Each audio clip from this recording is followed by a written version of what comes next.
Assalamualaikum warahmatullahi wabarakatuh. Ketemu lagi ya anak-anak. Kali ini kita akan bahas kelas 4, tema 4, subtema 3, pembelajaran 1 ya anak-anak. Subtema 3, pekerjaan orang tuaku. Tahukah kamu seorang pendongeng? Pendongeng adalah orang yang menyampaikan dongeng kepada orang lain. Mendongeng adalah pekerjaan orang tua Sani, temanku. Apa pekerjaan orang tuamu? Ayo membaca. Mendengarkan dongeng sangat menyenangkan. Indonesia kaya akan dongeng. Banyak diantaranya yang didongengkan. Adakah pendongeng di sekitarmu? Kali ini kamu akan membaca dongeng yang diberikan oleh gurumu. Bacalah dongeng tersebut dengan seksama. Tupai dan ikan gabus. Dahulu kala, hiduplah sepasang sahabat di daerah Kalimantan Barat. Mereka adalah seekor tupai dan seekor ikan gabus. Setiap hari mereka melakukan kegiatan bersama, mencari makan, bermain, bahkan mengunjungi tempat-tempat baru selalu dilakukan bersama. Suatu hari, tupai tidak melihat gabus sahabatnya. Ia mencarinya ke tempat biasa gabus tinggal. Saat bertemu, tupai sangat kaget. Gabus terlihat lesu. Ternyata ia sedang sakit. Tupai sangat sedih. Ia menawarkan makanan untuk sahabatnya, namun gabus tidak berselera makan. Gabus hanya menginginkan satu jenis makanan yang diyakininya dapat menyembuhkan penyakitnya. Tupai berjanji akan mencari demi sahabatnya. Berdasarkan cerita tersebut, temukan unsur-unsur cerita yang ada dan tuliskan pada kolom berikut. Judul, tokoh, sifat tokoh, tempat, awal cerita, akhir cerita, pesan moral. Bagaimana pendapatmu tentang cerita tersebut? Hal baik apa yang bisa kamu pelajari dari cerita tersebut? Sampaikan tulisanmu di depan kelas. Tahukah kamu, dalam bercerita, pendongeng sering menggunakan wayang yang terbuat dari kayu. Wayang tersebut dibuat oleh pengrajin kayu. Ayo, kita cari tahu lebih lanjut tentang pekerjaan pengrajin kayu. Ayo berdiskusi. Dayu mempunyai teman yang bernama Beni. Pekerjaan ayah adalah pengrajin kayu.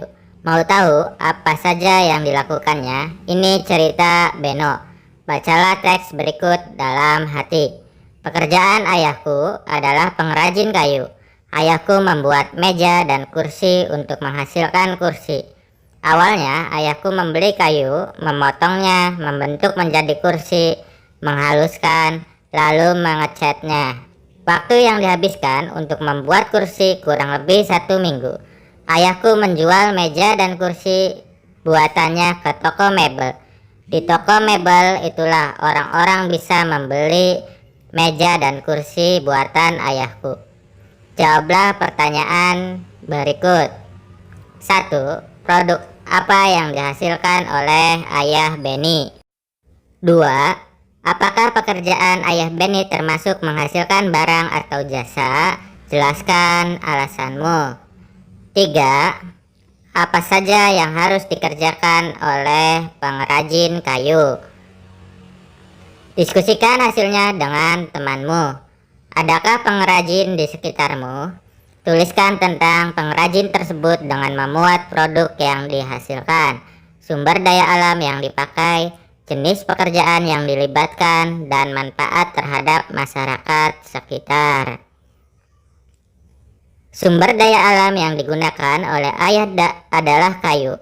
Dari manakah kayu berasal? Apakah kayu tersebut dapat diperbarui? Berikut adalah proses pengolahan kayu menjadi meja dan kursi. Pohon di hutan.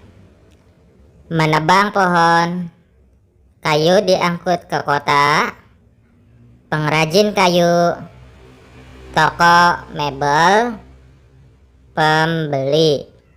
Bersama dengan kelompokmu, diskusikan pertanyaan berikut. 1. Jelaskan proses yang terjadi sehingga meja dan kursi bisa sampai di rumahmu. 2. Profesi apa saja yang terlibat agar meja dan kursi sampai di rumahmu. 3. Ternyata perjalanan meja dan kursi hingga bisa ada di rumahmu cukup panjang ya. Bagaimana sebaiknya kamu merawat meja dan kursi di rumahmu? Ayahku mendapatkan kayu untuk bahan baku mebel dari hutan.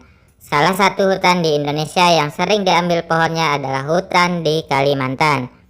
Dahulu, hutan Kalimantan sangat lebat dan merupakan paru-paru dunia, penghasil oksigen.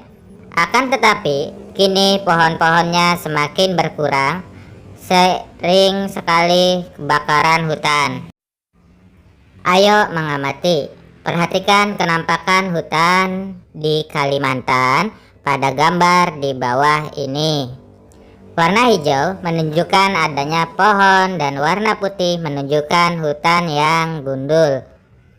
1950, 1985, 2000, 2005, 2010, 2020.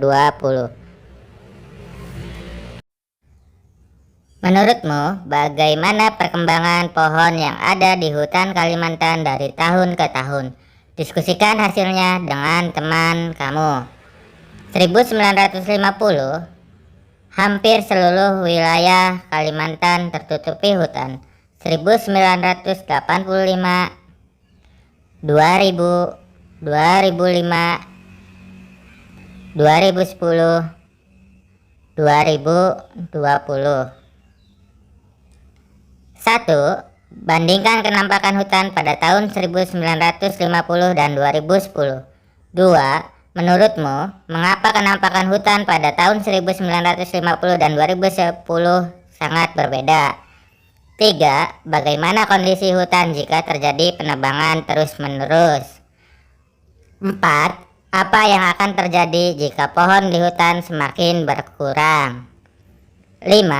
Apa yang harus kita lakukan untuk menjaga kelestarian hutan? 6.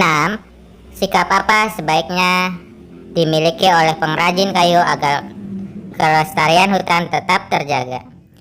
Keberadaan hutan sangat berpengaruh pada pekerjaan seorang tukang kayu. Untuk itu, hutan perlu dijaga kelestariannya. Ayo mencoba.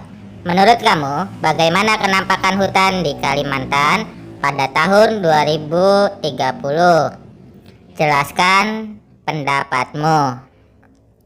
Warnai peta di bawah ini dengan warna hijau untuk menunjukkan masih adanya pohon di hutan. Apa yang harus dilakukan untuk menghindari kerusakan hutan? Bandingkan hasilnya dengan hasil temanmu. Ayo renungkan. Apa yang kamu pelajari hari ini? Apa yang bisa kamu pelajari dari pekerjaan orang tuamu? Kerjasama dengan orang tua. Apa yang dihasilkan dari pekerjaan orang tuamu? Sumber daya alam apa yang sering dipakai? Nilai baik apa yang bisa kamu pelajari dari pekerjaan orang tuamu? Diskusikan hal tersebut dengan orang tuamu. Sampaikan hasil diskusimu kepada guru dan temanmu. Sekian, terima kasih. Tetap semangat ya anak-anak. Wassalamualaikum warahmatullahi wabarakatuh.